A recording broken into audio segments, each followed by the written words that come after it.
Francisco Goya was born on March 30, 1746 in Fuentedos, Spain. He spent the majority of his childhood in Zaragoza. He attended a local public school, where he met his lifelong friend Martin Zapater. At the age 14, he began his artistic studies under painter José Luzón, which lasted for 4 years. He later moved to Madrid to study under Anton Raphael Mengs, a German artist who worked as court painter for the Spanish royal family. In 1771 he won second place in a painting competition held in Parma with his Sacrifice to Pan. He returned that year to Zaragoza, where he began his studies under Francisco Bayeu, who became a close friend. Goya married Bayeu's sister, Josefa, with whom he had several children, though only one son, Javier, survived to adulthood.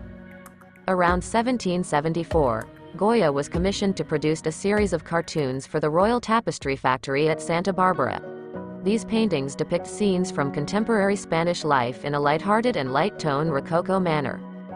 Goya leveraged this experience to grow his connections within the Spanish court.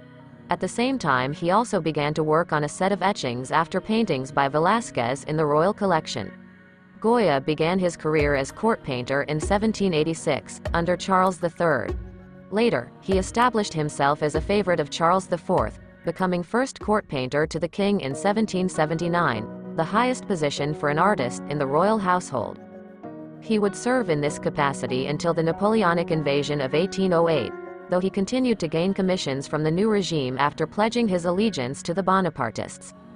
Goya befriended the influential Prime Minister Manuel de Godoy, who commissioned other works from the artist for his private collection, including the notorious nude Maja. His career was briefly interrupted in 1792, when an undiagnosed illness left him permanently deaf. Although he continued to work for the Spanish royal family, his handicap led him to distance himself from the public life as he grew increasingly embittered and melancholy.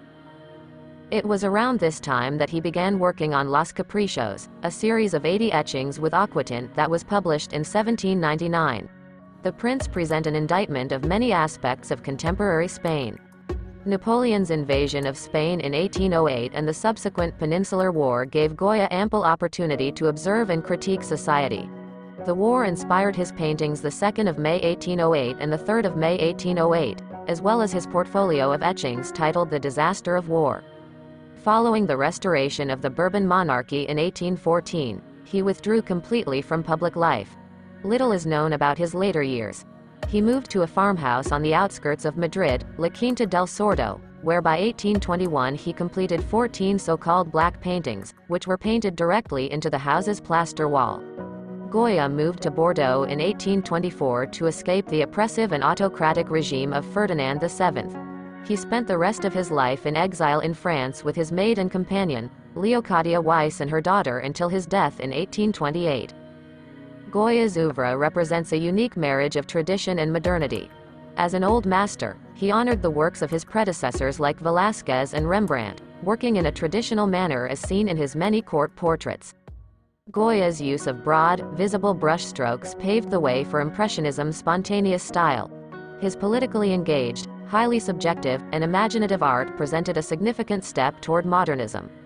His formal portraits of Spanish court are painted in a lavish style, and highlight the wealth and power of the royal household. On the other hand, the works have been seen to contain veiled, sly criticisms of the ineffectual rulers and their circle. Women occupy a central place within Goya's oeuvre, and his images of majas, witches, and queens are some of his most daring and modern interpretations, depicting women in possession of their powers, whether political or sexual. His late paintings are among the darkest and most mysterious of his creations. His series of 14 paintings from his farmhouse contain images of violence, despair, evil, and longing. They are the pessimistic expressions of an aging, deaf artist who was disillusioned with society and struggling with his own sanity.